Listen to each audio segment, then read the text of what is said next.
Welcome to Gen Maths classes. Please like, share, subscribe, comment and press the bell icon for further notification. Hello students, आज Jain maths classes एक और video लेकर के आया है जिसमें आपके प्री बोर्ड एग्जामिनेशन की तैयारी से संबंधित हम लोग एक क्वेश्चन पेपर करेंगे।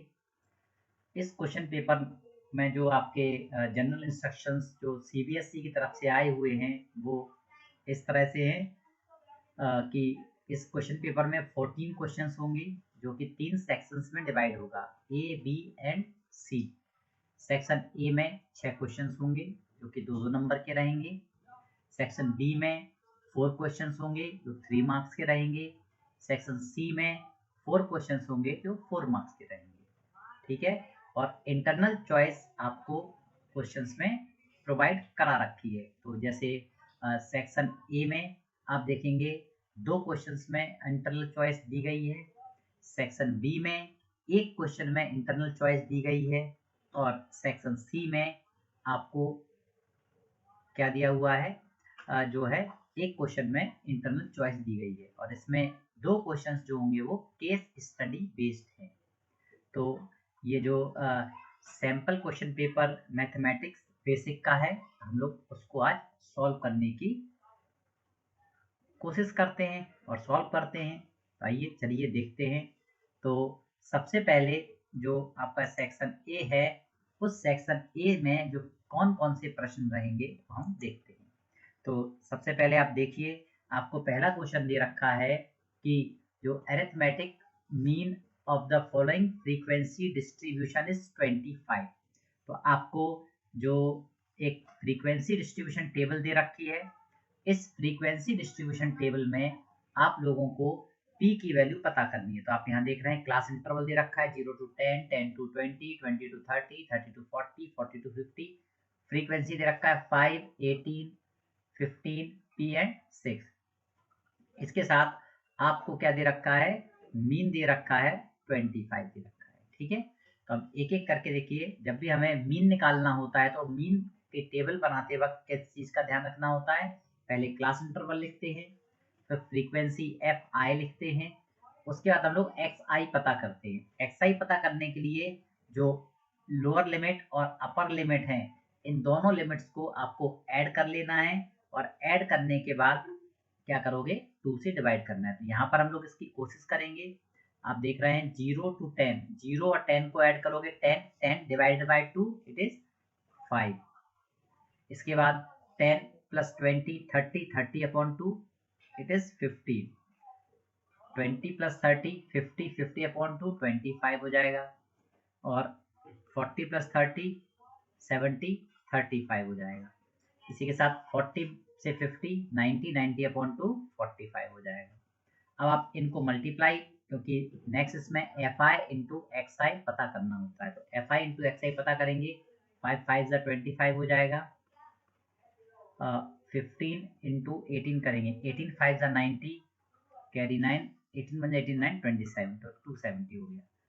15 इंटू 25 करेंगे तो 15 5 75, कैरी 7, 15 2 30, 30 और 7 37 हो गया। नाउ p इंटू 35, तो आप इसको 35p लिख देंगे क्योंकि ये वेरिएबल कंटेंट की हो तो इन सब में ऐड नहीं होगा। 45 इंटू 6 करेंगे तो आपका 270 आ जाएगा। अब आप इन सबको ऐड कर दीजिए।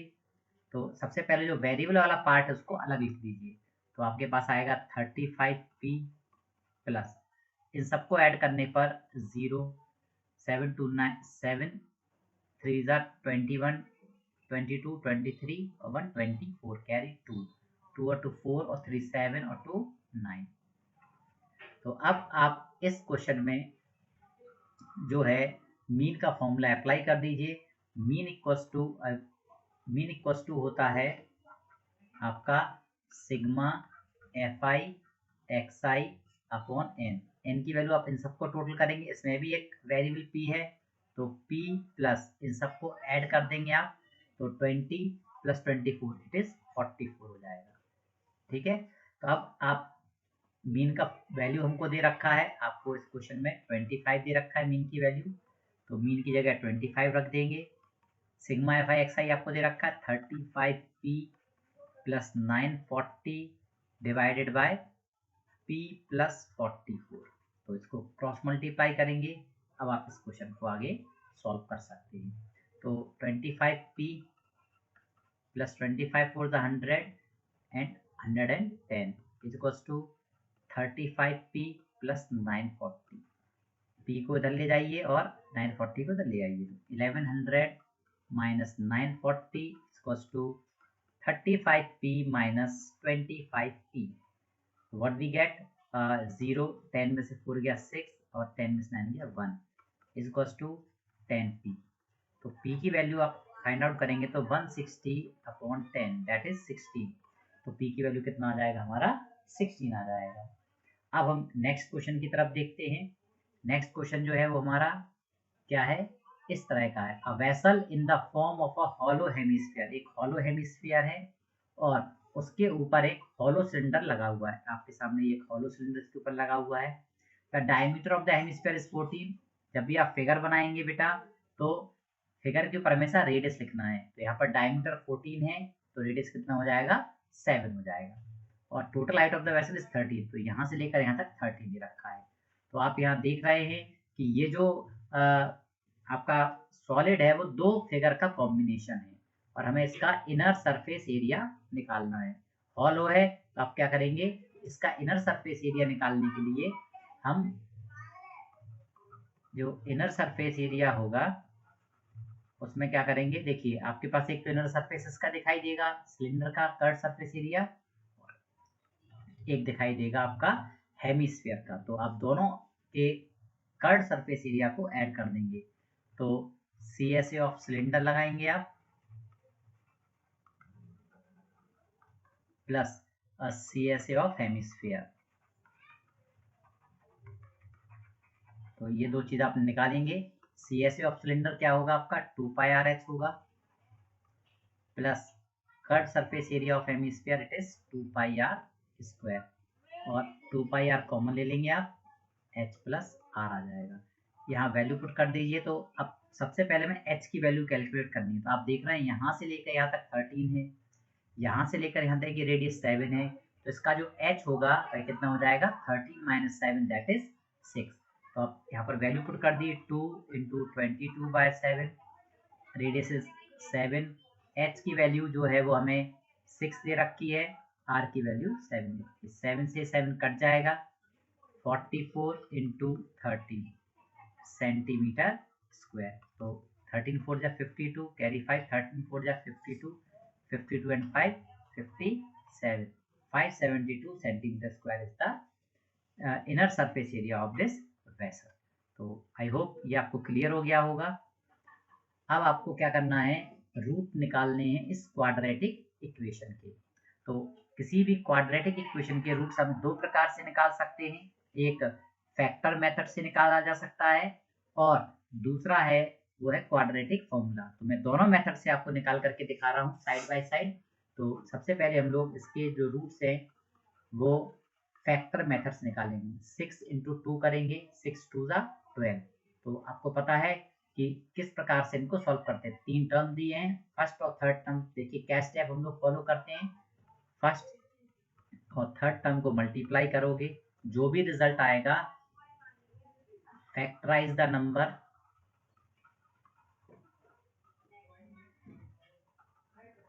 Number obtained and write maximum possible factor.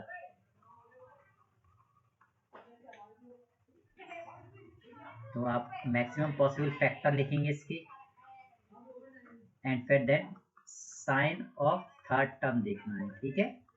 तो इसी के अकॉर्डिंग हम लोग हर काम को करेंगे। तो पहले हमने फर्स्ट और थर्ड टर्म को मल्टीप्लाई किया because this is first term, second term, third term. तो 6x स्क्वायर इंटू 2 होगा, 12x स्क्वायर आ गया। 12 के मैक्सिमम पॉसिबल फैक्टर लिखोगे तो पहले 1 से करोगे, 1 into 12, 2 into 6, 3 into 4, now 4 into 3, ये सारे हो जाएंगे। अब थर्ड टर्म का साइन देखिए, थर्ड टर्म का साइन माइनस है तो हमें क्या नंबर चाहिए, माइनस करने पर 1 आए। तो आप देख रहे हैं 12 माइनस 1 11 होता है, इसको नहीं लेंगे। 6 माइनस 2 4 होता है, इसको नहीं लेंगे। 4 माइनस 3 1, इसको ले लेंगे। तो यहाँ पर हमारे पास जो इसका मिडिल टर्म स्प्लिट होगा वो क्या हो जाएगा, 4x minus 3x minus 2 equals to 0। तो 6x square minus 4x plus 3x minus 2 equals to 0। आप इसके अंदर जो कॉमन लेंगे, कॉमन लेने का प्रोसेस आपको पता है कि क्या कॉमन आएगा, तो इन दोनों में 2x कॉमन है, तो 3x माइनस 2 प्लस 1 कॉमन लोगे, 3x माइनस 2 इक्वल्स टू 0। तो 3x minus 2 into 2x plus 1 हो जाएगा आपके पास। नाउ इक्वल्स टू 0, इसको 0 के इक्वल रखेंगे तो equals to 0 and 2x plus 1 equals to 0। तो x इक्वल्स टू 2/3 हो जाएगा। यहाँ से x की वैल्यू -1/2 आ जाएगी। तो ये पहला मेथड था जिसके द्वारा आप इसके रूट्स को कैलकुलेट कर सकते हैं। अब हम आते हैं हमारे दूसरे उसकी तरफ कि हम इसके रूट्स अगर निकालना चाहें तो क्वाड्रेटिक फॉर्मूले मेथड से कैसे निकालेंगे। तो ये क्वेश्चन आपके पास है, अब इसी को हम लोग क्वाड्रेटिक फॉर्मूले मेथड से सॉल्व करेंगे। ठीक है, तो क्वाड्रेटिक फॉर्मूला मेथड से सॉल्व करने के लिए हम इसको किससे इक्वेट करेंगे, ax square plus bx plus c equal to 0 से इक्वेट करेंगे। a की वैल्यू 6 आ जाएगी, b की वैल्यू -1 और c की वैल्यू -2। आप d कैलकुलेट करेंगे b स्क्वायर माइनस 4ac से। b की वैल्यू -1 का स्क्वायर -4 इंटू 6 इंटू -2, तो 1 प्लस 48 हो जाएगा, b विल गेट 49। तो d की वैल्यू 49 हो गई। अब आपको पता है d 0 से बड़ा है, d is greater than 0, so roots are real and different. अब आप क्या करेंगे, इसको सॉल्व करके इसका आंसर लिख देंगे। तो आपने पढ़ा है अल्फा इक्वल टू होता है -b plus root D upon 2a which is equal to minus b की वैल्यू कितनी है, -1 है, प्लस रूट 49 अपॉन 2, a की वैल्यू कितनी है हमारे पास यहाँ पर 6 है। तो क्या आएगा 1 plus 7 upon 12 which is equal to 7 plus 1 8 upon 12 which is equal to 8/12 करेंगे, 4 2 ज़ा 8 4 3 ज़ा 12 which is equal to 2/3। Beta calculate करेंगे -b minus root D upon 2a, same concept है आपका minus root 49 upon 2a, 2 into 6, so what we get 1 minus 7 upon 12 which is -6 upon 12, it is equals to -1/2। तो इस तरह से हम क्या कर सकते हैं, देखिए आप 2/3 और 1/2 हमारे दोनों रूट्स निकल आए। ठीक है, तो इस तरह से आप इसको सॉल्व कर सकते हैं। Now we come to our next question, जो कि इसमें और पार्ट में जो इंटरनल चॉइस में दे रखा है, you have to calculate the value of k for equal roots. तो इक्वल रूट्स की कंडीशन आपको पता है। सबसे पहले आप क्वाड्रेटिक इक्वेशन लिखेंगे 2x square plus kx plus 3 equal to 0। आप d कैलकुलेट करेंगे, d equal to b square minus 4 into a into c। So what you get k square minus 4 2 ज़ा 8 3 ज़ा 24 for equal root what we have d equal to 0। तो आपका जो d की value आई है उसको 0 के इक्वल आप रख देंगे। ठीक है, तो k स्क्वायर इक्वल टू 24 हो जाएगा। तो k की वैल्यू हो जाएगी प्लस माइनस रूट 24। तो प्लस माइनस 24 के रूट निकालने के लिए 2 2 ज़ा 4 2 ज़ा 8 3 ज़ा 24, 2 बाहर आ जाएगा। तो यू कैन राइट 2 रूट 6। तो plus minus 2 root 6 is our answer. Now we come to our next question, fourth question. हमें इस AP का सम निकालना है। तो आप सभी यहाँ देख रहे हैं कि जो AP दे रखा है वह क्या है, -5 -8 -11 डैश डैश डैश -230 है। तो यहाँ पर क्या हो गया, ये a की वैल्यू हो गई, a इक्वल्स टू -5 आ गया फर्स्ट टर्म। d निकालेंगे, a2 माइनस a1 करेंगे, -8 -5, तो what we gate -8 + 5 which is equals to -3. Now we calculate here an is given to you, क्योंकि ये लास्ट में टर्म है तो ये लास्ट टर्म है हमारा an होगा, ठीक है। तो 230 पहले n कैलकुलेट करेंगे, फिर sn कैलकुलेट करेंगे। देखिए कैसे होगा, an का फॉर्मूला हमें सभी को पता है, a + n - 1 × d। तो 230 equals to value of a is -5 + n - 1 × -3। -5 को उधर लाएंगे, 230 + 5 इक्वल्स टू n - 1 × -3। तो 235 अपॉन ये -3 नीचे आएगा, इक्वल्स टू n - 1 हो जाएगा हमारे पास, ठीक है। तो -230 है, तो इसमें से एक नंबर यहाँ पर कम हो जाएगा, इट इज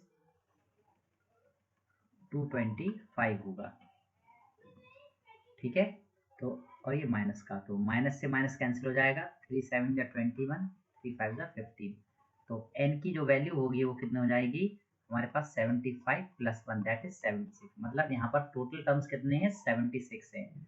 अब आप क्या करेंगे, यहाँ पर Sn का फॉर्मूला लगा देंगे। Sn का फॉर्मूला आपको पता है, n/2 2a + n - 1 × d। अब n/2 n की वैल्यू रखेंगे आप यहाँ पर 76/2, और इस फॉर्मूले में आप इसकी जगह a + l भी लिख सकते हैं, एक फॉर्मूला और है, तो इस फॉर्मूले का यूज हम लोग कर ले रहे हैं। 76/2, a की वैल्यू आपके पास कितना दे रखा है, आपको a की वैल्यू -5 दे रखी है, प्लस l की वैल्यू -230 दे रखा है, ठीक है। तो आपके पास 76/2 इंटू दोनों ऐड हो जाएंगे, -235 आएगा। तो 2 3 या 6, 2 8 जा 16। तो आप 38 इंटू 235 कर लीजिए, ठीक है। 5 8 जा 40, कैरी 4, 5 3 या 15 और 4 19, 3 8 जा 24, 3 3 या 9 और 2 11, 76 हो गया। 0 3 6 और 716 718 माइनस का 8930 इज आवर आंसर, ओके। तो इस तरह हम इसको सॉल्व करके इसका आंसर लिख सकते हैं। तो हमारा आंसर आ गया -8930। अब इसके साथ हमारे पास एक और, इसके साथ में और मैं इंटरनल चॉइस दे रखी थी, उस क्वेश्चन को करते हैं। Determine the AP whose third term is 5 and the seventh term is 9। तो यहाँ पर आप देख रहे हैं हमें थर्ड टर्म दे रखा है, मतलब A3 गिवन है वो 5 है, और A7 गिवन है जो कि 9 है। A3 का जो फॉर्मूला होगा वो A + 2D होगा, इक्वल्स टू 5। A7 का formula A + 6D equals to 9। इसमें आप लिख सकते हैं let first term be A, first term be A and common difference be D। तो A + 2D equals to 5 and A + 6D equals to, इसको equation 1 mark कर दीजिए, इसको इक्वेशन 2। इन दोनों इक्वेशन को सॉल्व करके A और D की वैल्यू हमारे पास निकल आएगी, फिर हम AP को लिख सकते हैं। तो सॉल्व कर देते हैं। A + 2D इक्वल्स टू 5 है और A + 6D इक्वल्स टू 9 है। A के कोफिशिएंट सेम है, सब्ट्रैक्ट कर दो दोनों इक्वेशन को, तो -4D equals to -4, D equals to 1 आ जाएगा। D की वैल्यू 1 किसी भी इक्वेशन में रख दीजिए, पुट इन फर्स्ट करेंगे, ऐसे आप फर्स्ट इक्वेशन में इसको रख देंगे तो आपका A + 2 इक्वल्स टू 5 हो जाएगा, A की वैल्यू आपकी 3 आ जाएगी। तो अब आप A और D मिल गया, आप AP लिख सकते हैं। तो AP क्या हो जाएगा हमारा, AP इज पहले फर्स्ट टर्म A 3, 3 में 1 जोड़ा 4, 4 में 1 जोड़ा 5, 5 में 1 जोड़ा 6 एंड सो ऑन। तो इस तरह से आप क्या कर सकते हैं, किसी भी AB को इस प्रकार से लिख सकते हैं। ठीक है क्लास, क्लियर हो गया? तो ये हो गया 3, 4, 5, 6। अगर आप इसमें देखें तो थर्ड टर्म इस 5 है और हमारा सेक्शन, तो इस तरह हम इसको लिख सकते हैं। Clear to you? अब हमारे पास जो नेक्स्ट है क्वेश्चन नंबर 5, वो एक थ्योरम है कि prove that the length of the tangents drawn from an external point to a circle are equal in length. ये क्वेश्चन काफ़ी इम्पोर्टेंट है बेटा, ये आपके पेपर में आएगा भी, तो ध्यान रखिए इसको कि length of the tangents drawn from an external point to a circle are equal, मतलब अगर आपके पास एक सर्किल है, उसके आप एक्सटर्नल पॉइंट से टेंजेंट्स ड्रॉ करते हैं, तो उन टेंजेंट्स की लेंथ क्या होगी? इक्वल होगी। तो इसको वेरीफाई करने के लिए हम लोग क्या करते हैं, ये एक जो इनका पॉइंट ऑफ कॉन्टेक्ट को ज्वाइन कर देंगे और इसको भी एक्सटर्नल पॉइंट पी को भी। तो यहाँ पर मैंने आपके लिए कर रखा है, तो इसको देखिए कैसे। अब आप इसमें गिवन लिखेंगे सबसे पहले कि हमारे पास जो गिवन है वो क्या है। तो गिवन पार्ट लिखने के लिए आप क्या करेंगे, लिख दीजिए गिवन में क्या गिवन है भाई। हम लोगों को गिवन है a circle with center O given है and PA and PB are tangents from external point.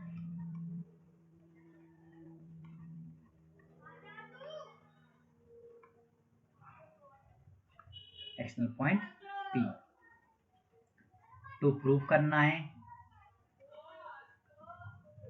PA equals to PB। तो हम इसमें कंस्ट्रक्शन क्या करेंगे, कंस्ट्रक्शन करेंगे। देखिए हमने क्या कंस्ट्रक्शन किया, जो डॉटेड लाइन से मैंने आपके सामने बनाया हुआ है, यहाँ पर सब कंस्ट्रक्शन है। जॉइन OA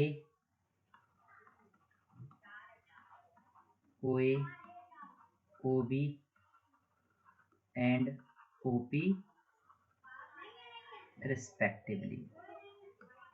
तो ये आप देख रहे हैं भाई कि इन सब चीज़ों को हम ज्वाइन कर देंगे। अब देखिए इसको वेरीफाई कैसे करेंगे। तो अब आप देखिए आपके पास ये जो सर्किल दे रखा है, इस फिगर को हम नीचे ले चलते हैं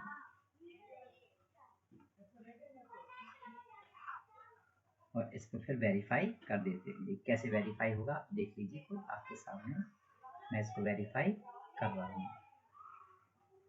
तो ये इसमें वेरिफिकेशन के लिए क्या करना है बेटा, देखिए आपके सामने ये OA और OB दोनों इक्वल हैं क्योंकि रेडियस है।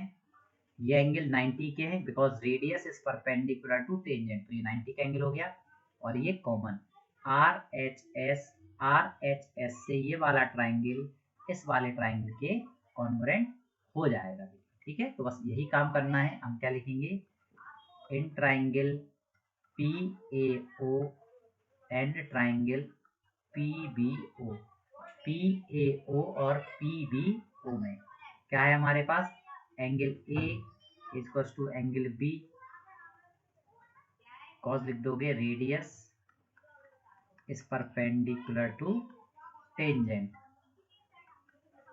इसके बाद आपके पास आएगा angle A equals to angle B, और ये दोनों क्या होंगे आपके OP इक्वल्स टू OP, ये कॉमन हो गया, और AO equals to OB radii, क्योंकि रेडियस है दोनों। तो by RHS triangle PAO congruent to triangle PBO, so this implies that PA is equals to PB CP/CT। so hence prove हो गया कि हमारी जो टेंजेंट्स की लेंथ है वह इक्वल है। Now next question. अब हमारे पास जो नेक्स्ट क्वेश्चन है, इस क्वेश्चन में a survey conducted on 20 households in a locality by a group of students। तो आप लोगों को एक लोकेलिटी में ये सर्वे किया गया और ये फॉलोइंग फ्रीक्वेंसी डिस्ट्रीब्यूशन बना। इसके बाद जो नंबर ऑफ फैमिली मेंबर्स है इन अ हाउस होल्ड वो आपको दे रखे हैं। हमें आप यहाँ पर क्या पता करना है, मोड पता करना है। तो मोड पता करने के लिए सबसे पहले मोड का फॉर्मूला पता होना चाहिए। तो मोड का फॉर्मूला होता है, अगर आप याद किया हो, मोड इक्वल होता है L plus F1 minus F0 upon 2F1 minus F0 minus F2 into H. मगर अभी F1 F0 ये सब चीज़ क्या होती है, तो हमें सबसे पहले इसके लिए F1 का मतलब नंबर 1, मतलब फ्रीक्वेंसी में सबसे बड़ी वैल्यू को क्या कहा जाता है, F1 कहा जाता है। तो आप यहाँ देख रहे हैं सबसे बड़ी वैल्यू 8 है, तो ये क्या हो गई हमारे लिए, यहाँ पर F1 हो गया। और इसी को आप क्या कर देंगे, यहाँ पर आप एक क्या कर सकते हैं, बॉक्स बना सकते हैं। क्यों बना दिया बॉक्स, क्योंकि ये जो है वो हमारी मॉडल क्लास है, क्योंकि जहाँ से हमें मोड निकालना है हम उसको मॉडल क्लास का नाम दे देंगे। तो इसी से हमें एल पता चल जाएगा, क्योंकि फॉर्मूले में एल की ज़रूरत है हमें।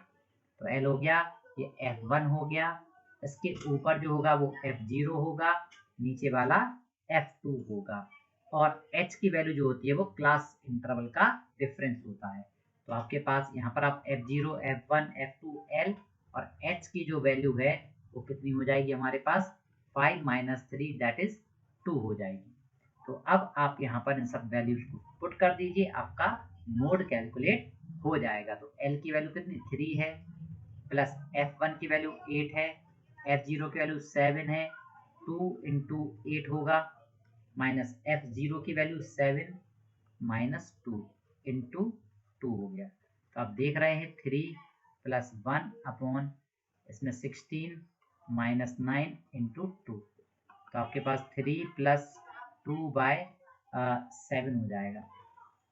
अगर आप 7 से 2 में डिवाइड करते हैं तो आप इसका रिजल्ट आसानी से 3 प्लस 7 टू द 14, तो आपके पास क्या रहेगा, अगर आप इसको डिवाइड करेंगे तो 0.2 और फिर 60 बचेगा, 7 इंटू 56, तो आपका जो ओवरऑल रिजल्ट हो जाएगा वो 3.28 हो जाएगा इसका मोड निकालने के लिए। नाउ नेक्स्ट क्वेश्चन, तो इस तरह हम इसका मोड पता कर सकते हैं। आप सभी लोग जो क्वेश्चन है उनको वीडियो को पॉज करके फिर आप इसको नोट कर सकते हैं, ठीक है। तो मैं हर क्वेश्चन के बाद नहीं कहूँगा, आप वीडियो को पॉज करिए और उसके बाद इसको नोट कर लीजिए, जिससे कि आपका वर्क भी कंप्लीट हो जाए। Now we start section B. Section B के जो हर एक क्वेश्चन है वो 3 नंबर के हैं। तो आपके पास in the AP 12, 18, 24 to 52 find the middle term. ये मिडिल टर्म का जो क्वेश्चन है ये काफ़ी इंपॉर्टेंट क्वेश्चन है और इसको निकालना आपको आना चाहिए। तो सबसे पहले मिडिल टर्म का कॉन्सेप्ट, मान लीजिए आपके पास यह एक लाइन है, उसमें 5 लोग बैठे हैं, ठीक है। तो मिडिल टर्म निकालने के लिए आपके पास सीधा सा तरीका है, एक यहाँ से हटाया, एक यहाँ से हटा दिया, एक यहाँ से हटाया, एक यहाँ से हटा दिया, तो जो ये वाला पर्सन होगा वह मिडिल में हो जाएगा। बट मान लीजिए यही आपके पास 6 लोग होते, तो क्या होता, 1 2 3 4 5 और इसके बाद 6, तो एक यहाँ से हटाते ये हट जाता, एक यहाँ से हटाते ये हट जाता, अब यहाँ से हटा दोगे तो कुछ भी नहीं बचेगा। तो हम लोग क्या करते हैं, मिडिल टर्म निकालने के लिए जब नंबर ऑफ थिंग्स, जैसे यहाँ पर n5 था और था, तो 1 मिडिल टर्म होगा, ठीक है। और अगर नंबर ऑफ टर्म्स क्या है हमारे पास, जैसे 6 इवन हो गए, तो हमारे क्या होंगे, 2 मिडिल टर्म होंगे। ये ध्यान रखना है कि मिडिल टर्म लोगों को कैसे निकालना है। तो 2 मिडिल टर्म होंगे ये दोनों, ठीक है। तो जैसे अब आप यहाँ पर देख रहे हैं, यहाँ पे 5 टर्म थे, तो क्या आया, थर्ड टर्म आया, मतलब 5 में 1 ऐड किया और 2 से डिवाइड कर दिया, तो 6/2 दैट इज थर्ड टर्म हो गया। यहाँ पर भी आप यही काम करेंगे, मगर यहाँ पर ध्यान रखना पड़ेगा, 2 मिडिल टर्म होंगे, कौन कौन से, देखिए तीसरे नंबर का है और चौथे नंबर का है। तो क्या करोगे, 6/2 कर दोगे एक बार, तो 3 आ जाएगा, और 6/2 में 1 ऐड करना है हमें, तो 3 + 1 दैट इज 4। तो अगर हम इनकी जगह यहाँ पर n रख दें तो एक मिडिल टर्म n+1/2 होगा, और एक मिडिल टर्म आपका n/2 और n/2 + 1, तो आपके पास 2 मिडिल टर्म यहाँ पर रहेंगे। तो पहले हम इस क्वेश्चन में ये पता करेंगे कि इसमें कितने टर्म्स हैं। तो आप यहाँ देख रहे हैं, यहाँ पर a की वैल्यू 12 दे रखी है, d की वैल्यू 18 माइनस 12 दैट इज 6 दे रखा है, और आपका an दे रखा है 252। तो पहले हम n पता करते हैं। an का फॉर्मूला अप्लाई किया, a plus n minus 1 into D. an आपका 252 है, a की वैल्यू 12 है, और n माइनस 1 हम लोगों को कैलकुलेट करना है, तो d की वैल्यू 6 है। तो 252 minus 12 equals to n minus 1 into 6 हो गया। तो आपका 240 अपॉन ये 6 नीचे आ गया, n माइनस 1, 6 4 या 24 0। तो n इक्वल्स टू 41। आप देख रहे हैं ऑड है, तो क्या हो जाएगा हमारे पास, मिडिल टर्म 1 होगा। ठीक है, तो मिडिल टर्म क्या हो जाएगा वो भी निकाल देते हैं।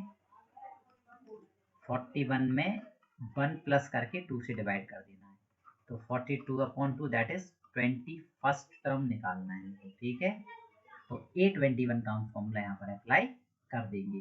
तो A21 equals to A plus 20D आपके पास फॉर्मूला बन जाएगा। A की वैल्यू कितनी है हमारे पास, A इज 12 और 20 इंटू D की जो वैल्यू है वो 6 है। तो आपके पास 12 प्लस 120 दैट इज 132। तो हमारे पास जो इसका मिडिल टर्म होगा वो 132 आ जाएगा। तो आप यहाँ पर लिख देंगे मिडिल टर्म इज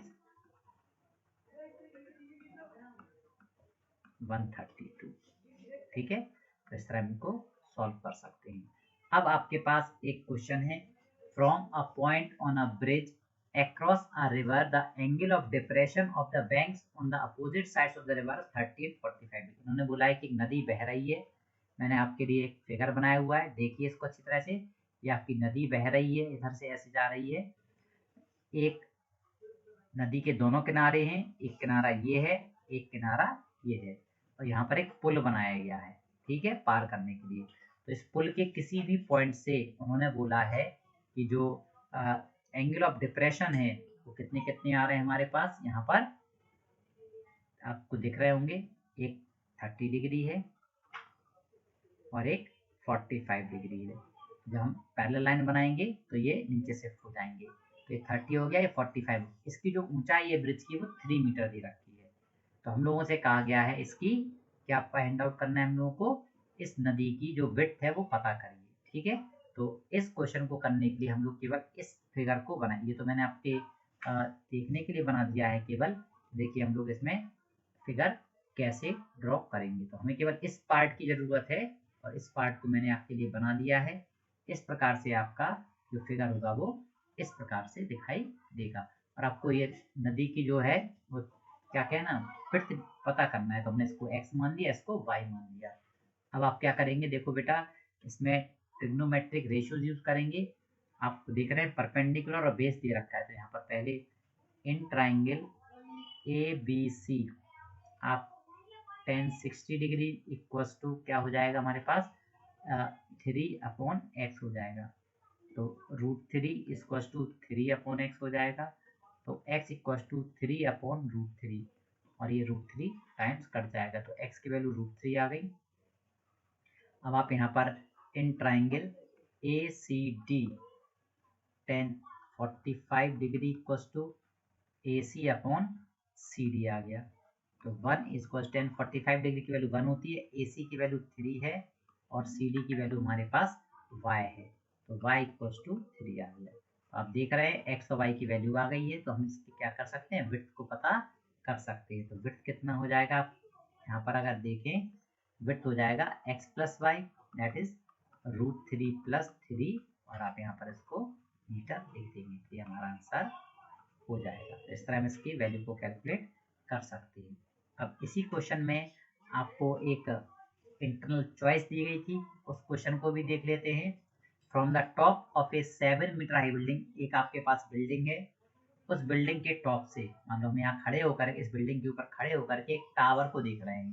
तो ये हमारा टावर है, इस टावर के टॉप का एंगल ऑफ एलिवेशन है वो 60 डिग्री है। हमने एंगल ऑफ एलिवेशन बनाने के लिए हॉरिजॉन्टल लाइन बना दी और ये 60 डिग्री का एंगल बना दिया, और इसके फुट का एंगल ऑफ डिप्रेशन 45 डिग्री है। और अगर बिल्डिंग की ऊंचाई 7 मीटर है तो हमें क्या करना है, इस टावर की ऊंचाई को पता करना है। तो कैसे पता करेंगे, देखिए बेटा, ये भी आपका 7 हो जाएगा और इस ऊंचाई को हम h मान लेंगे। तो टोटल हाइट बताने के लिए हम लोग क्या करेंगे, h+7 कर देंगे। तो इसको भी हम लोग इसी प्रकार से कर लेते हैं। मैंने आपके लिए फिगर बना रखा है, इस फिगर को अलग ही कर दिया है, ये इस तरह से आपके पास फिगर आ गया। तो इसमें भी आप क्या करिए, 10 इन ट्राइंगल BEC 10 60 डिग्री आपने अप्लाई किया तो क्या हो जाएगा, अगर हम इसको x मान लें तो क्या हो जाएगा, हमारे पास h/x आ जाएगा। और इसमें this implies that 10 30 will √3 x equals to h, equation 1 बन गया। In triangle BED 10 45 degree equals to आपका आ जाएगा 7/x। तो this implies that 40 value 1 equals to 7/x, this implies that x equals to 7 हो जाएगा, इक्वेशन नंबर 2।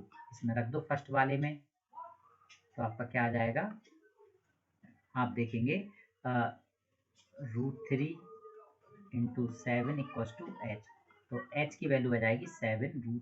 हमें total height निकालना है, तो हाइट ऑफ द टावर कितना हो जाएगा, आप यहाँ देखेंगे इन दोनों को ऐड करना पड़ेगा। तो हाइट ऑफ द टावर क्या हो जाएगा हमारे पास, तो आप लिख देंगे height of tower equals to, तो 7 और 7√3 को ऐड कर दीजिए, तो 7 कॉमन ले लेंगे, 1 + √3 मीटर इज आवर आंसर। तो इस तरह से हम इस क्वेश्चन को कर सकते हैं। अब हमारा नेक्स्ट क्वेश्चन है जो कि किस पर बेस्ड है, आपके सर्किल चैप्टर पर बेस्ड है, टेंजेंट टू अ सर्किल। तो इसको कैसे करेंगे, देखिए आप लोगों को देखा in the given figure O is the centre of, ये सेंटर है, PT and PQ are tangents, ये दोनों टेंजेंट्स हैं from an external point P। If TPQ 70 degree है, TRQ निकालना है, इस एंगल को आपको कैलकुलेट करना है, ठीक है। तो देखिए आप क्या करेंगे, आपको सबसे पहले इन दोनों को ज्वाइन कर देना है यहाँ से ऐसे। अब देखिए बेटा, हम लोगों ने जो थ्योरम पढ़ रखी थी उसमें क्या रूल है बेटा, कि इस और इस एंगल का सम 180 डिग्री होता है, ठीक है, ओके। तो इन दोनों का सम हम क्या कर देंगे, 180 डिग्री लगा देंगे। तो angle TOQ plus angle P equals to 180 degree. तो TOQ हमारे पास निकालना है हमें, ये 70 दे रखा है तो आपने यहाँ पर रख दिया। तो एंगल TOQ जो होगा वो 180 माइनस 70 दैट इज 110 डिग्री हो जाएगा। तो आपके पास ये 110 डिग्री आ गया। अब क्या करोगे, 110 डिग्री आने के बाद आपको पता है जो आपने डिग्री मेजर थ्योरम पढ़ी हुई है कि सेंटर पर बना हुआ एंगल रिमेनिंग पार्ट में बने एंगल का डबल होता है। तो एंगल R हाफ हो जाएगा। अब लिख दो angle R equals to half of angle TOQ that is half of angle 110 that is 55 degree. तो आप लिख सकते हैं कि एंगल R कितना हो जाएगा, 55 डिग्री। और यहाँ पर आपको क्या करना होगा, एक थ्योरम लिखनी होगी which is degree measure theorem, जो 9th क्लास में आपने पढ़ी हुई है। तो डिग्री मेजर थ्योरम, तो इस तरह हम क्या कर सकते हैं, इसको सॉल्व कर सकते हैं। Now we come to the next question, question number 10। The sum of the squares of 2 consecutive odd number is 394, find the number. तो इस क्वेश्चन को करने के लिए बहुत सारे अलग अलग बुक्स में आपको मिल जाएगा, बट मैं इसको सीधे तरीके से करा रहा हूँ। Square of 2 odd consecutive odd number, odd numbers में 2 का डिफरेंस होता है, तो हम लोग क्या करेंगे, एक ऑड नंबर को x मानेंगे, दूसरे ऑड नंबर को x+2 मान लेते हैं। Let 2 odd numbers B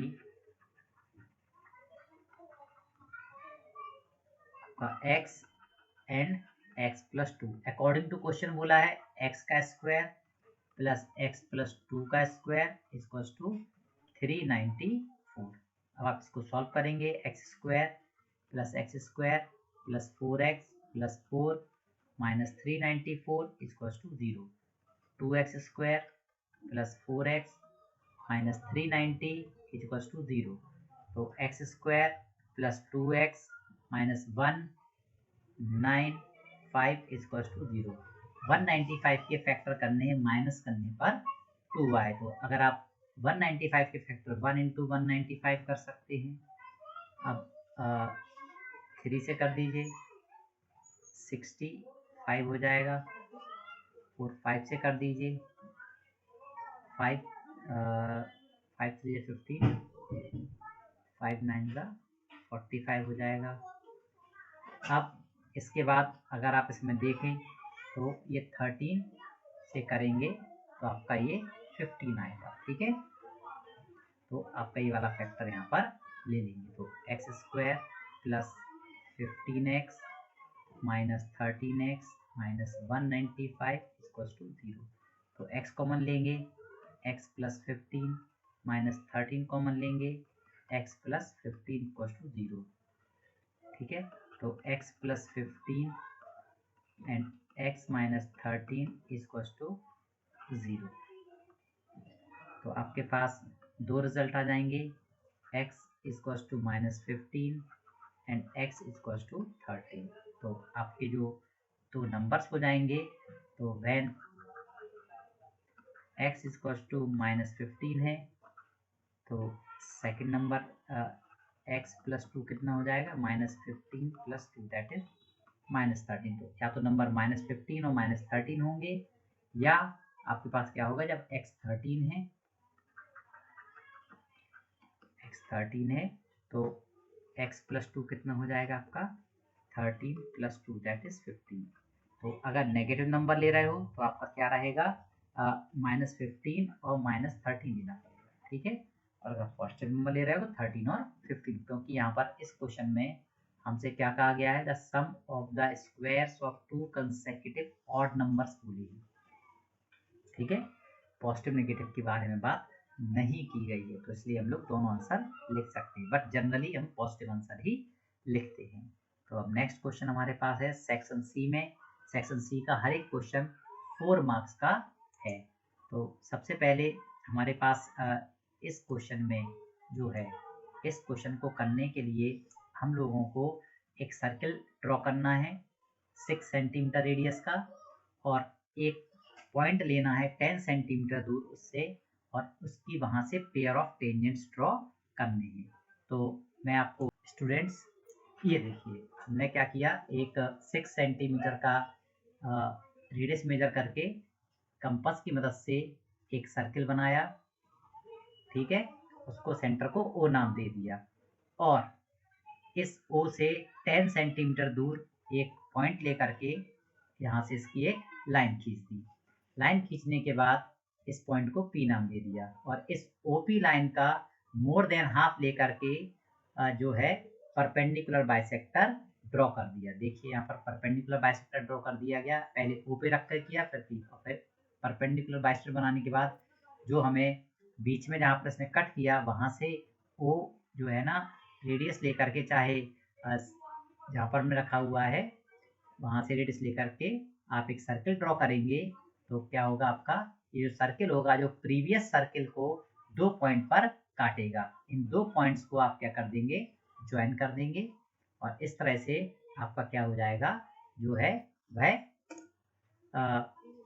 diagram इस प्रकार का बन जाएगा। ये तो आपके पास इस प्रकार का जो फिगर है वो देखने को मिलेगा, ठीक है। तो मैं फिर से आपको एक बार रिवाइज करा देता हूँ कि हमने क्या करना है।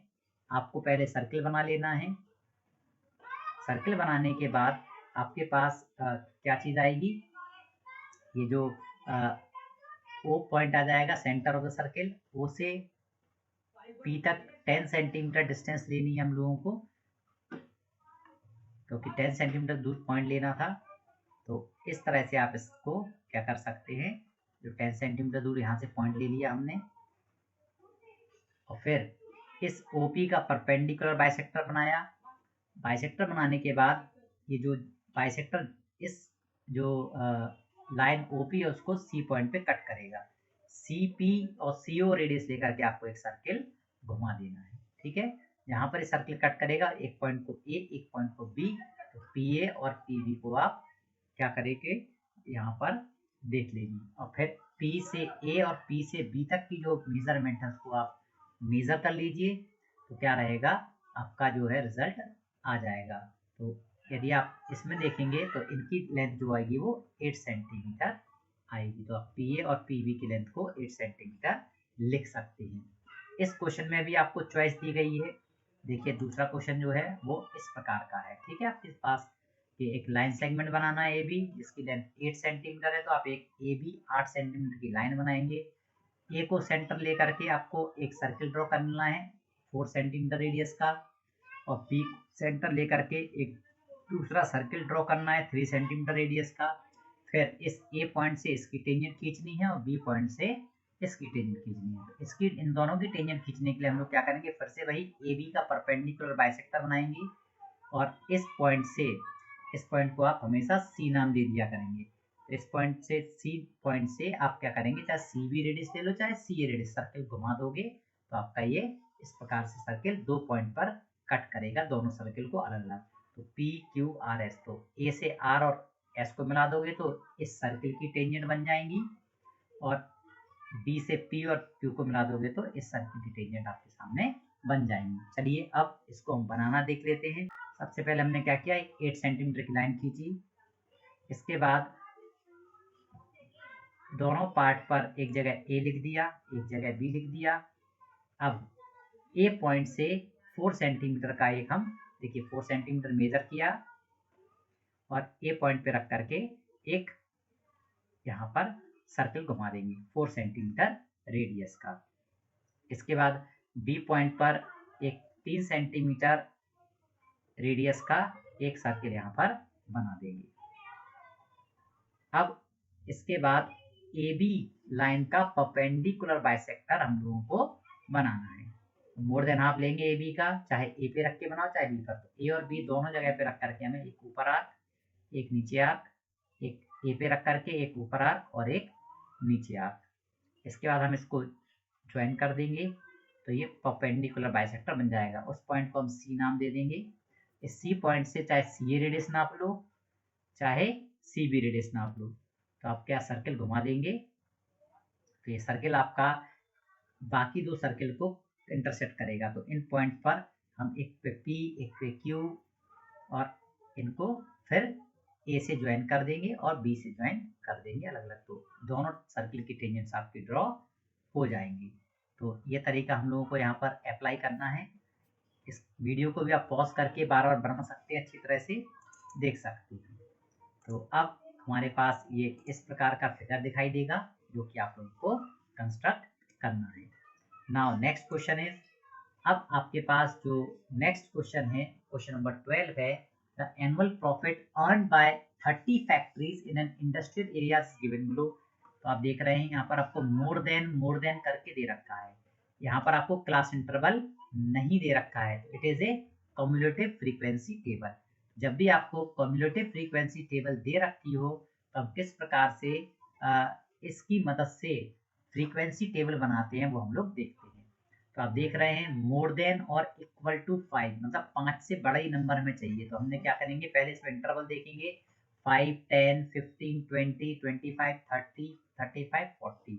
तो इस तरह से आपके पास ये दे रखा है, तो 5 या 5 से ज़्यादा है तो 5 का डिफरेंस है। तो आप क्या करेंगे, यहाँ पर इसको इंटरवल में कन्वर्ट करेंगे, 5 से 10 हो जाएगा, 10 to 15 हो जाएगा, 15 to 20 हो जाएगा, 20 to 25 हो जाएगा, 25 to 30 हो जाएगा, और 30 to 35 हो जाएगा, और 35 to 40 हो जाएगा, और 40 से ज़्यादा हमारे पास कोई भी नहीं है, तो बस 40 तक ही हमको जाना है।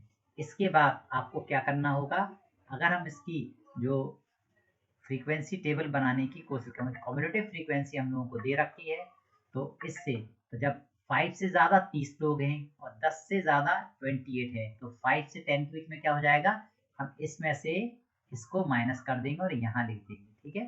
तो 30 में से 28 माइनस किया, 2 आ गया हमारे पास। अब 10 to 15 वाले निकालने हैं, तो 10 से ज़्यादा 28 हैं और 15 से ज़्यादा 16 है, तो 10 से 15 वाले 28 माइनस 16, तो इन दोनों को माइनस कर दीजिए और यहाँ पर लिख दीजिए। तो 28 minus 16 it is I think 12।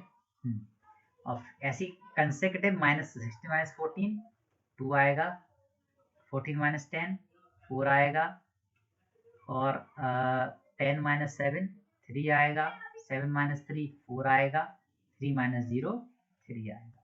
ठीक है, तो इस तरह से हमारे पास ये जो है वो एक कम्यूटेटिव फ्रीक्वेंसी टेबल से फ्रीक्वेंसी टेबल बन जाएगी।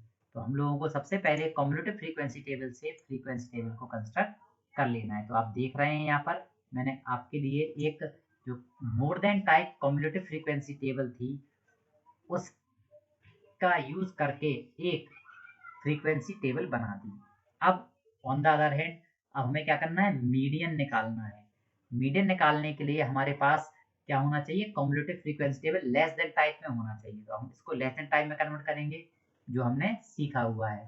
तो यहाँ 2 लिखा हुआ है, तो ये कैसे करते हैं, 5 to 10 2, तो 2 का 2 लिख लेते हैं, 2 में 12 ऐड करेंगे 14 हो जाएगा, 14 में 2 ऐड करेंगे 16 हो जाएगा, 16 में 4 ऐड करेंगे हमारा 20 हो जाएगा, 20 में 3 ऐड करेंगे 23, 23 में 4 ऐड करेंगे 27 और 30।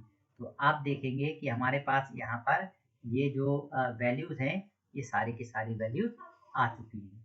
अब हम इसी टेबल की मदद से मीडियन निकालना सीखते हैं। तो मैं इसकी आपके पास ये जो मैंने बनाया है आपने देख लिया है ये कैसे आया हुआ है। ठीक है, अब जो मीडियन का जो फॉर्मूला है वो क्या है, मीडियन इक्वल्स टू होता है L plus n/2 minus CF upon F into H होता है, ये फॉर्मूला होता है।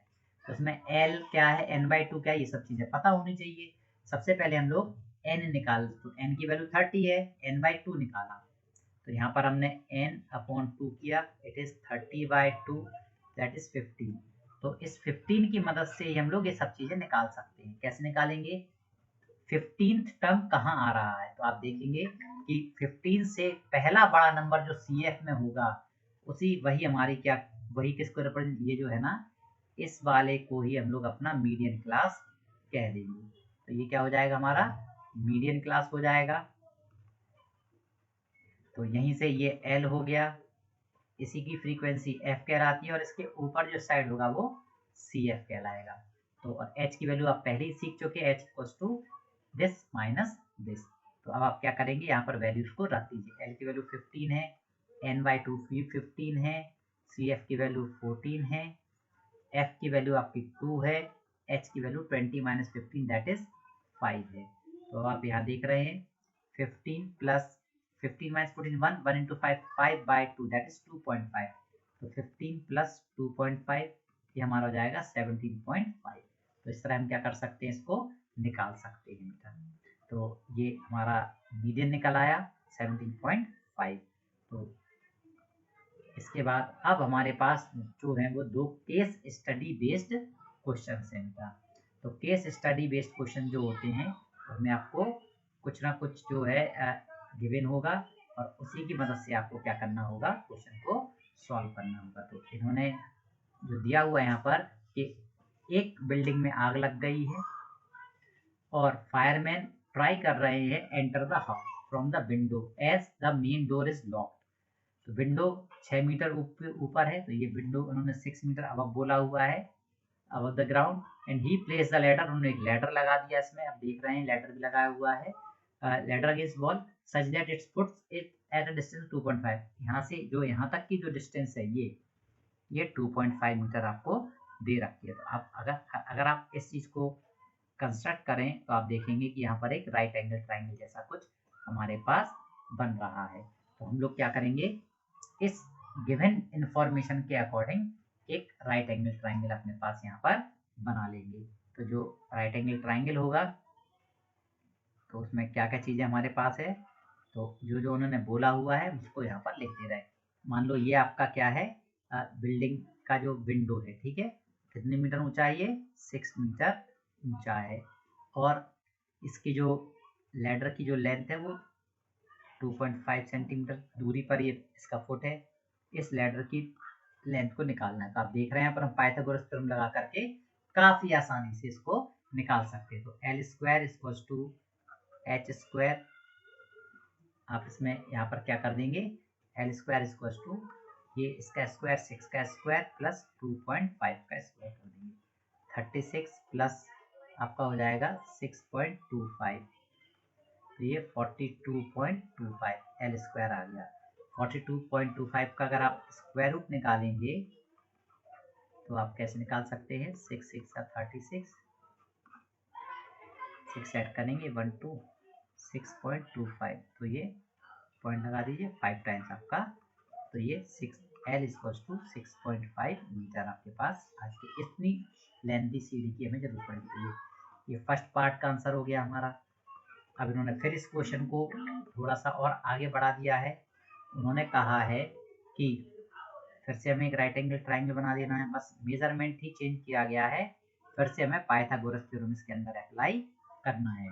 ठीक है, तो how far should the ladder be placed if the fireman gets a 10 metre long ladder, ladder की लेंथ 10 मीटर है और विंडो 8 मीटर अबव ग्राउंड है, तो इनमें कितनी दूर इसको रखना पड़ेगा, हमें x की वैल्यू निकालनी है। फिर से वही करोगे, 10 square equals to 8 square plus x square, तो 100 minus 64 equals to x square equals to 100 minus that is 36, तो x की वैल्यू 6 आ जाएगी।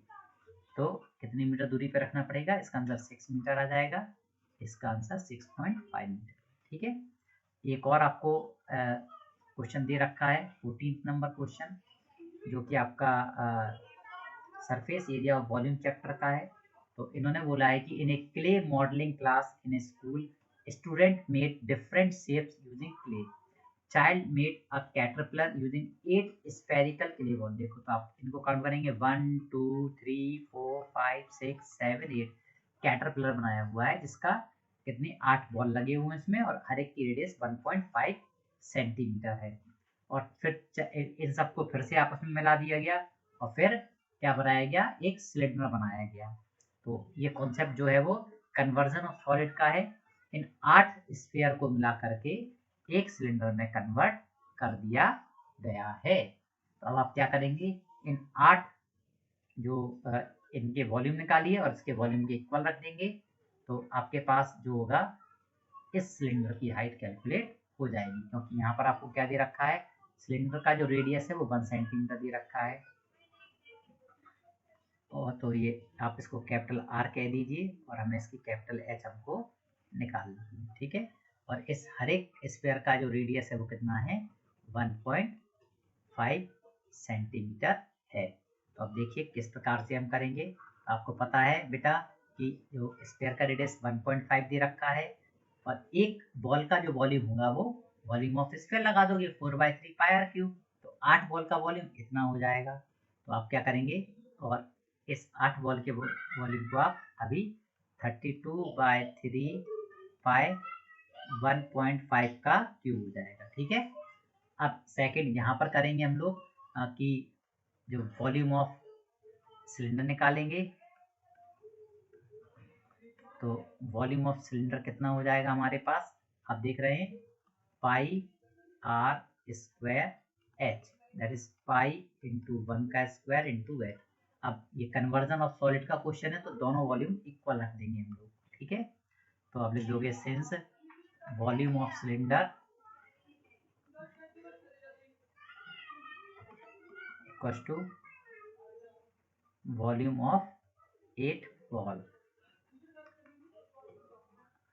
तो आपके पास क्या हो जाएगा, pi into h equals to 32/3 into pi into 1.5 का अगर आप क्यूब निकालोगे तो 1.5 इंटू 1.5 2.25 इंटू 2.25 इंटू 1.5 करोगे 7 15 टू या 30 37 15 टू या 30 33 33, तो 3.375 आ जाएगा, और आपका पाई से पाई कट जाएगा, 3 1 जा 3 3 1 जा 3 3 1 जा 3 3 2 जा 6 3 5 जा 15, 1.125 इंटू 32 आ गया आपके पास। ठीक है, जब आप इसको मल्टीप्लाई करेंगे 32 इंटू 1.125, तो ये आपका 36 आ जाएगा। तो h की वैल्यू कितनी आ गई, 36 सेंटीमीटर आ गई। अब total surface area of the cylindrical roller भी निकालना है हमें।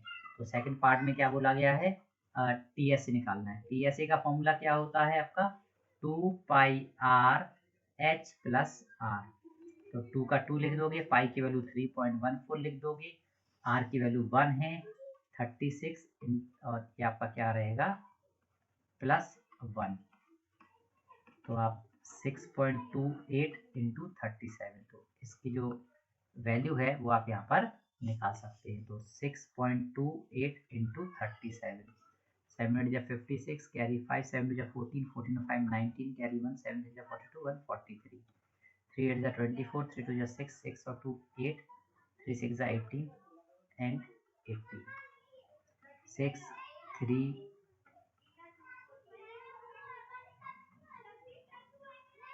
और 2 के बाद डेसिमल, तो 232.36 सेंटीमीटर स्क्वायर आपका इसका सरफेस एरिया हो जाएगा। तो इसको करिए, प्रैक्टिस करिए, और यदि आपको ये उपयोगी लग रहा है तो आप इस चैनल को सब्सक्राइब, शेयर, लाइक कुछ भी कर सकते हैं। Thank you.